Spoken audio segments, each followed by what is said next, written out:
Ya voy a atreverme a presentar mi trabajo. Em, Me indican, por favor, si de pura casualidad se alcanza a ver, porque ahora yo ya no veo. Sí, sí se ve. Sí, muchas gracias. Muchas gracias. Bueno, miren,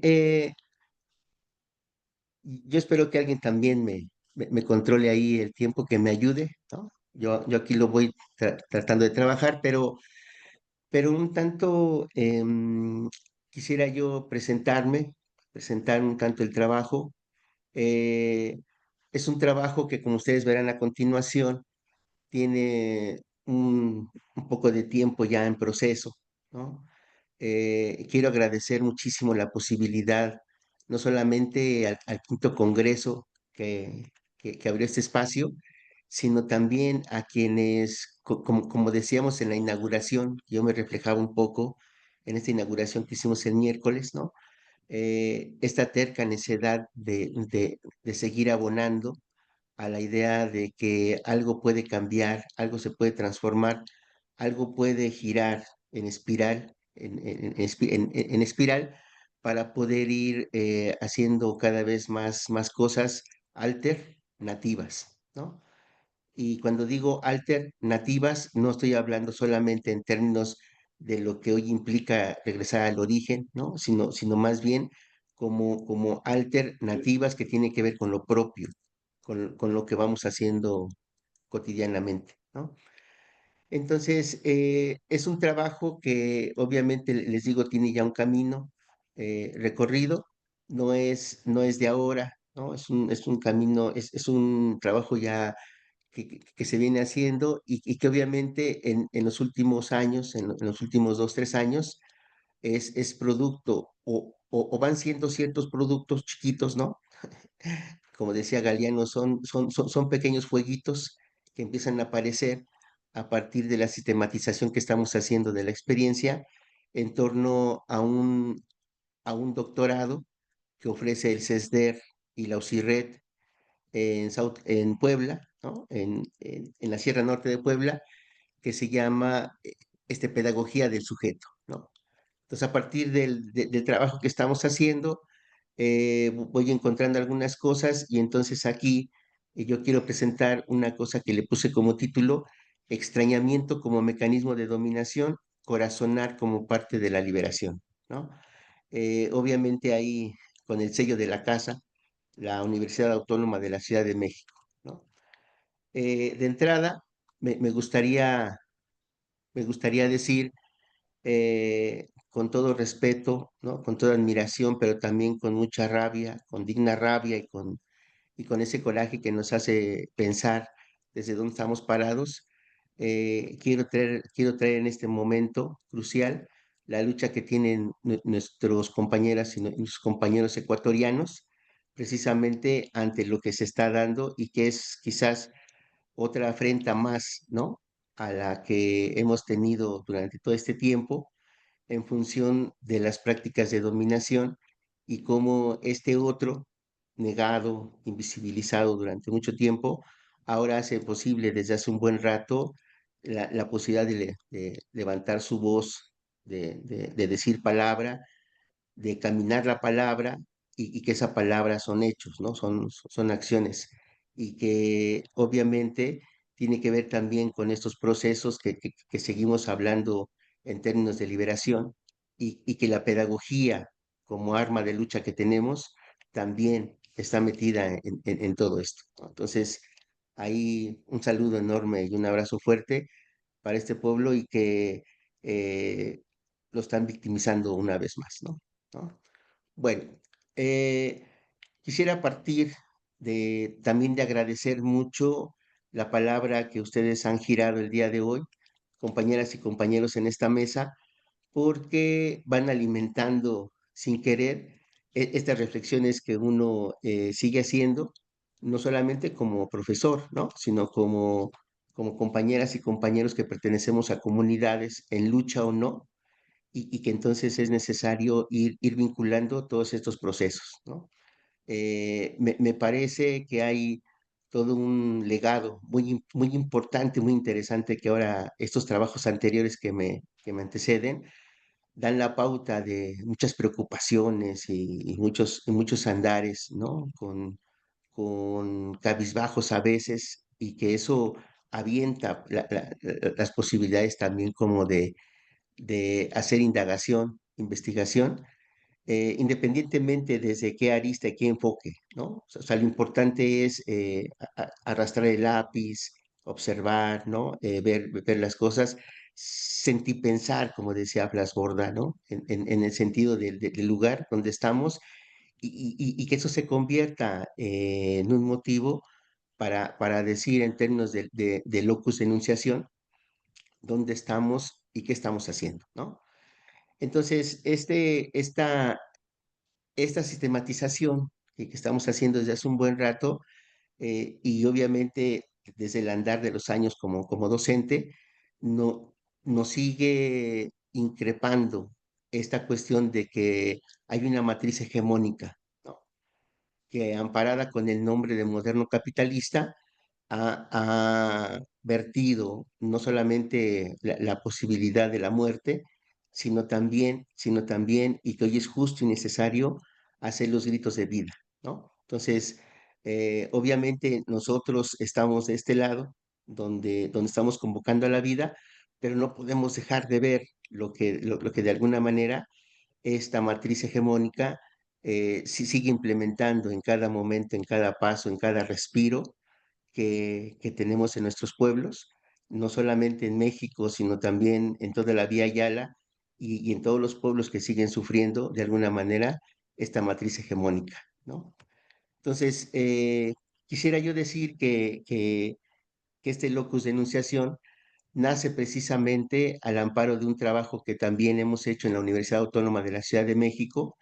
En lo personal, yo trabajo en la sede San Lorenzo Tezonco, que está en Iztapalapa, ya en el límite ahí con Tláhuac, y que solamente decir como premisa primera, ¿no? Antes de pasar al medio del asunto, que hay dos principios éticos, políticos, por los cuales nos movemos como guasemitas, que tampoco no quiere decir que todas y todos quienes trabajamos ahí nos movemos así, que tampoco no quiere decir que todas las compañeras y compañeros estudiantes, trabajadores administrativos se muevan desde ahí, ni siquiera las autoridades se muevan ahí, pero que siguen siendo dos principios fundamentales con los cuales nació esta universidad, al amparo de los cambios que en algún momento se empezaron a dar, no solamente en los años 90, ¿no? Sino a partir de los 2000, ¿no?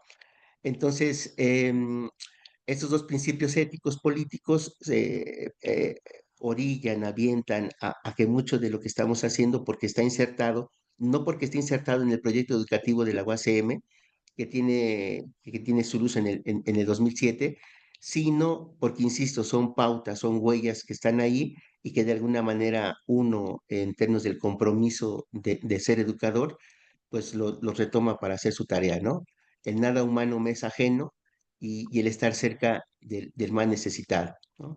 Una universidad que nació a partir de lugares donde nunca se pensó que iba a haber una universidad, pues ahí está y entonces de alguna manera queremos honrar esta posibilidad y que obviamente hoy voy a platicar es un cachito de lo que estamos haciendo quizás ahí, ¿no? ¿No? La segunda premisa con la que quisiera yo partir es que ahora estamos en la idea de pensar lo propio, ¿no? O sea, ¿cómo hacemos para sentir pensar lo propio?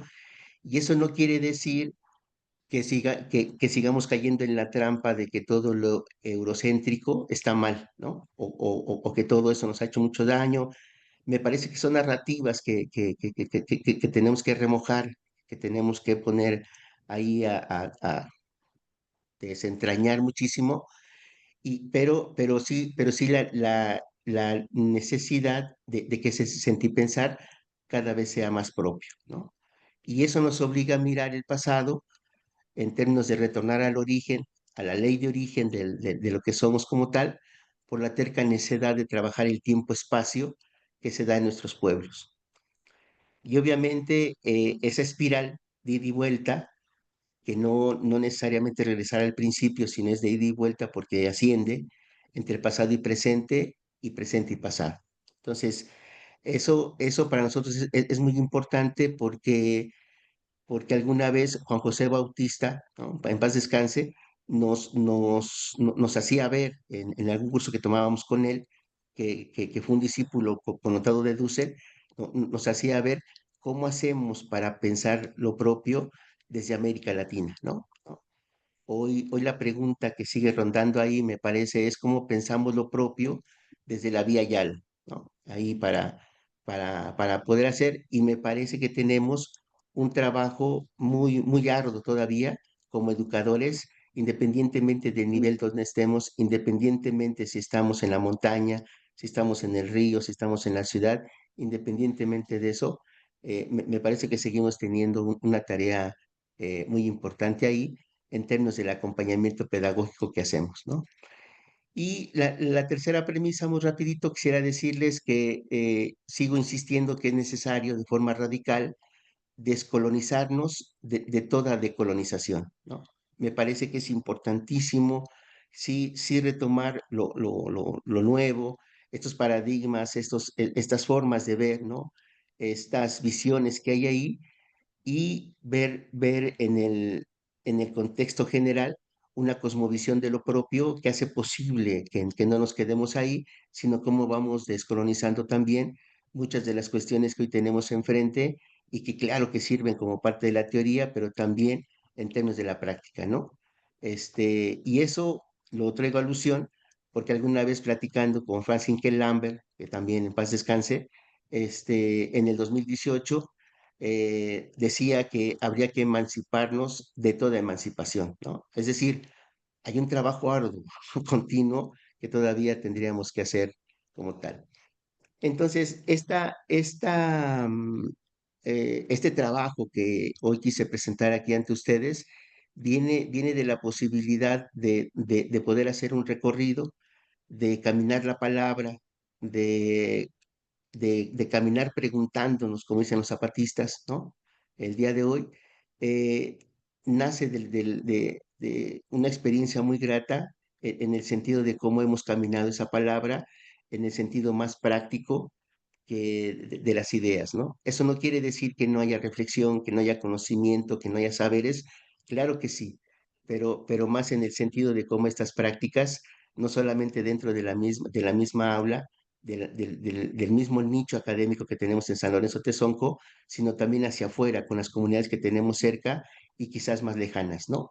Ha sido un trabajo muy interesante en todos estos años, en estos 20 años que hemos estado en la Universidad Autónoma de la Ciudad de México, propiciar estos encuentros con las comunidades, insisto, de todo calibre, ¿no? No solamente como prácticas de campo, sino también, por ejemplo, con ejercicios muy interesantes que hemos hecho, como las caravanas zapatistas que hicimos durante 5 años, del 2010 al 2015, en términos de reconocer estos andares, eh, estos andares que teníamos, ¿no? En ese entonces con las comunidades zapatistas y que se convirtieron en escuelitas, más que ir a hacer trabajo, nos pareció a nosotros que eran como escuelitas de verano, de adentrarnos a estas comunidades para poder reaprender, para poder deconstruir mucho de lo que teníamos como universitarios. Y también esta experiencia en términos de los campamentos interculturales que hemos hecho,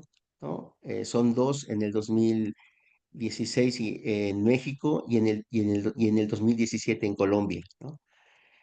Y también estos intercambios que de alguna manera hemos propiciado desde el 2009 con algunas universidades en la Vía Yala, sobre todo pensando en Cuba, Bolivia, Venezuela y Colombia, ¿no? Entonces, estas experiencias han posibilitado algunas cuestiones que ahora quisiera yo plantear en términos de síntesis, como en términos de algunos hallazgos que hemos encontrado en esta relación náulica, sobre todo, ¿no? O sea, lo he centrado todo este marasmo que lo he pasado muy rápido, tiene que ver con que en estos ya 20 años en la universidad, pero sobre todo 18 haciendo estas prácticas, eh, eh, digo yo que nos permite hacer algunas reflexiones y quisiera yo presentar cuando menos esta que me parece que siempre estamos con la necesidad de ir buscando cómo estos ejercicios de poder, ¿no? Como ustedes decían, como todos ustedes decían ahora, cómo estos ejercicios de poder en términos de estas relaciones que establecemos hacen todavía más duradero estas posibilidades y a veces uno creyera, ¿no? Con 40 años de ejercicio docente, que porque mientras más pasa el tiempo, pareciera ser que se fortalecen más y menos se hace en función de escudriñar y sobre todo de parar, parar estos procesos que hay ahí de dominación, ¿no? Entonces, una de las cosas que me he encontrado tiene que ver con estas relaciones sociales de las cosas y que están metidas en las subjetividades de cómo se van conformando, no solamente por este modelo, por este sistema, por esta matriz hegemónica, que es lo moderno capitalista, y cómo llega a estas relaciones sociales que establecemos independientemente de dónde estemos, pero sobre todo en el aula, cómo nosotros como docentes nos convertimos precisamente en los hacedores de un proceso que he atraído, no es nada nuevo, es un proceso que yo he traído acá a la cuestión pedagógica que se conoce como extrañamiento, ¿no? Cuya base fundamental está en términos de la alineación, la enajenación y esa reificación que se hace constantemente, pero que no es producto solamente porque el profe lo haga a partir de la currícula, como decía Fabián, ¿no? No lo hace a partir precisamente de una planeación prehecha y que solamente tiene que entregar, sino es en el discurso mismo, como decían algunas compañeras maestras, en el sentido de que ese discurso llega precisamente a nuestras estudiantas, a nuestros estudiantes y hace posible esa reproducción, ¿no? Es decir, ese mecanismo de dominación no es consciente el profesor en el sentido de que independientemente de cómo sea el discurso, pues se va dando el proceso como tal, ¿no? Entonces, se convierte en una cadena eslabonada que viene desde el sistema y llega al estudiante mismo como tal, ¿no? Entonces, ese dispositivo de control hace que haya un proceso permanente que va del exterior al interior y atiende, como decía Agnes Heller, a unas necesidades manipuladas, ¿no? O sea, ni siquiera son propias, sino son manipuladas, porque eso hace posible que el discurso acrecente, moldee y obviamente fortalezca esos procesos como mecanismos de dominación, ¿no? Y eso permite no solamente la pérdida, el olvido, la desapropiación, la desposesión del ser, del tener y del hacer, ¿no? Que no solamente este, gente que ha estudiado todo esto, como el mismo Marx, como Magnus Heller, como Melich, ¿no? Como Rancière. Digamos, ahí hay una gama de autores que han propiciado esto y que yo los atraigo como una posibilidad de decir, algo está pasando, ¿no? Durante todo este tiempo en el aula que hace posible que ese extrañamiento se lo coma el estudiante en el sentido de que no se siente como productor de lo que está haciendo. ¿Por qué? Porque produce para un sistema que tiene que ver con una currícula, que tiene que ver con una ruta curricular, que tiene que ver con una evaluación y que tiene que ver con lo que el profe o la profa está diciendo que tiene que ser, ¿no? ¿No? Más allá de cómo se lo dice, porque ojo, compañeras y compañeros, pero también el échale ganitas es parte del discurso que hace posible que la gente muchas veces no se mueva de donde está o simplemente se mueve en función muy aparente para poder seguir escalando lo que el sistema jerárquico está ahí, ¿no? Y cierro con esto, ¿no? En el sentido de decir cómo también hemos encontrado la otra parte de cómo establecer unas relaciones intersubjetivas corazonadas, ¿no? En el sentido del corazonar, como dice Patricio Guerrero, un compañero ecuatoriano, donde yo he encontrado que dos procesos internos que pueden ayudarnos muchísimo para poder generar estas relaciones áulicas en la escuela y en el entre comunidad y escuela, ¿no? ¿No? ahí en términos de trabajo comunitario, que tiene que ver con el entrañamiento y con este encariñamiento, ¿no?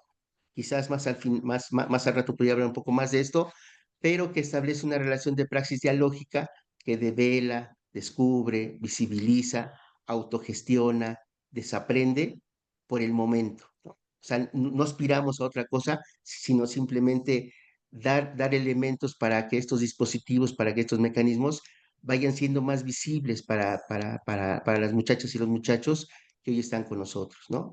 Y que eso tiene que ver, insisto, con la cuestión esta de cómo se va armando este, estas posibilidades que hemos encontrado para ver esta realidad desde diferentes aristas y no solamente desde una, no solamente desde el pensamiento único, ¿no?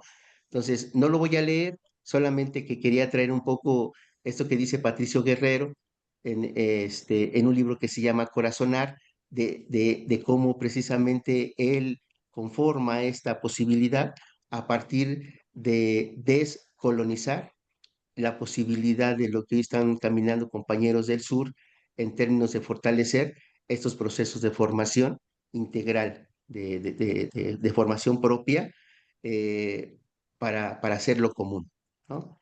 Bueno, perdón por el tiempo, ahí yo lo dejo. Muchísimas gracias. eh, y ya, muy bien. Entonces, em,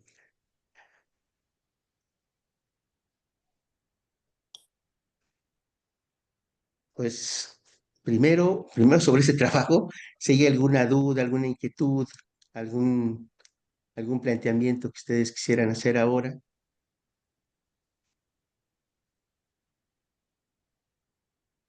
Sí, sí, maestra Mariana, adelante.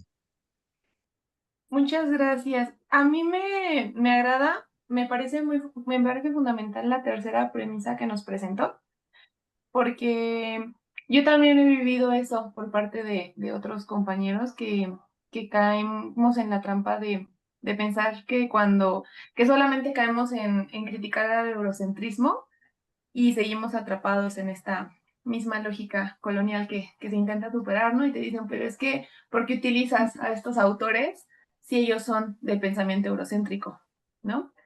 Y pues lo cierto es que no se trata de demonizar todo lo europeo y santificar todo lo propio, ¿no? Todo el pensamiento latinoamericano, sino pues ahora sí que de descolonizar nuestra manera de relacionarnos con todos los saberes que existen, ¿no? Incluidos los nuestros y los de los otros. Entonces, a partir de ahí, a mí me surgen dos preguntas, que es de manera personal, ¿usted cómo ha vivido esta lucha entre demonizar lo eurocéntrico y santificar lo propio? Y en la parte de, Sí, así es. Qué y gusto en la, tenerlas aquí en este espacio. Pues estoy. y en la parte de cómo ha visto que se entrena el corazonar, que usted menciona, en un mundo en el que pues actualmente se nos exige la producción, la competencia, ser racionales. ¿Cómo podemos ir entrenando eso en este nuevo mundo en el que estamos, ¿no? Mariana, eh, maestra Mariana, muchísimas gracias por la pregunta. Quiero ser muy cortito porque sí usted está apelando a muchos años de experiencia y a muchos recuerdos que yo creo que pueden servir de algo.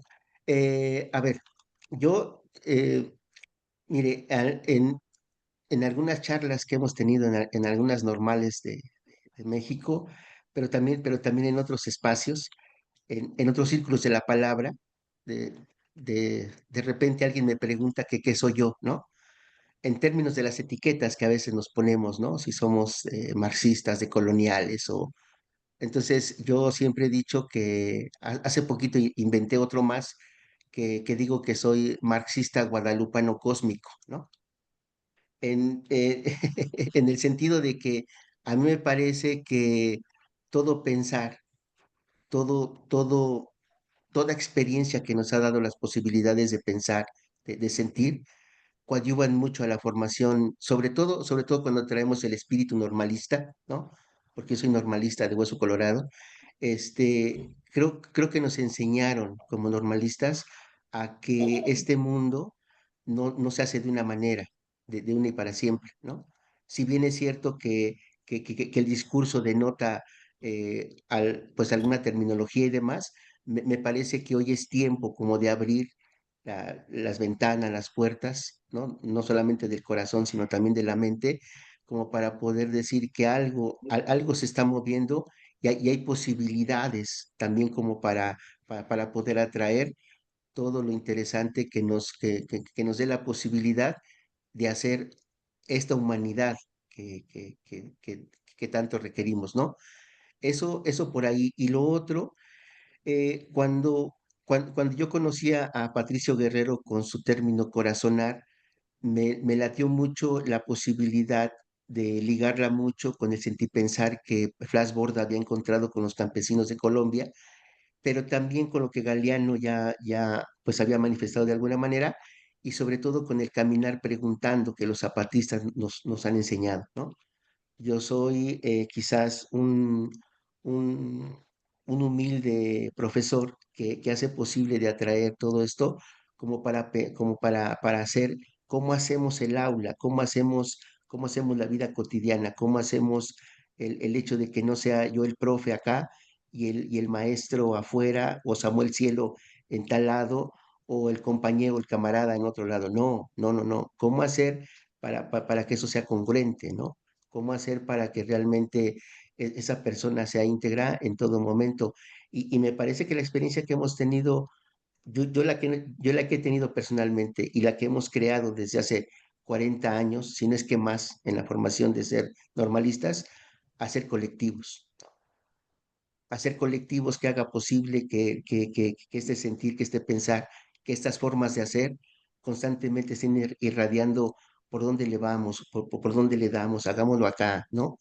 Entonces, estos colectivos que se han conformado en la Universidad Autónoma de la Ciudad de México para hacer otras formas de aprendizaje fuera de la escuela, han sido propiciados por colectivos que se dan a la tarea no solamente de indagar, ¿no? De leer, sino también como de ponerse otros lentes para mirar esas realidades que hay en términos de una comunidad que está luchando por el agua, una comunidad que está luchando por el territorio, una comunidad que está luchando con unas madres por 43 muchachos que hasta el día de hoy no aparecen, ¿no? Compañeros, Entonces, buenas pues, tardes. Eh, perdonen por molestar. Es que debimos haber iniciado ya desde hace 8 minutos la mesa uno. Este, perdonen por la molestia. sí, Interrupción. aunque sí, no hay ningún problema, Oscar, nada más que tenía yo esta idea de que era hasta las 12, ¿verdad? Me quedé con la lectura que era hasta la 1. Si nos permites, Oscar, cerrar nada más, ¿no? Sí, claro, sí. Sí, sí, muchas gracias. Cerremos, sí, Bueno, gracias. entonces muchas gracias. Yo lo dejo ahí, porque también comenzamos un poquito tarde la mesa de que veníamos esperando que terminara la otra, pero bueno, no hay ningún problema. Pues nada, compañeras y compañeros, ya ven que nos están esperando, pero no sé si alguien de las compañeras y compañeros que tuvieron la oportunidad de participar en esta mesa, eh, educación, formación y estas relaciones de poder, quiera cerrar con alguna idea.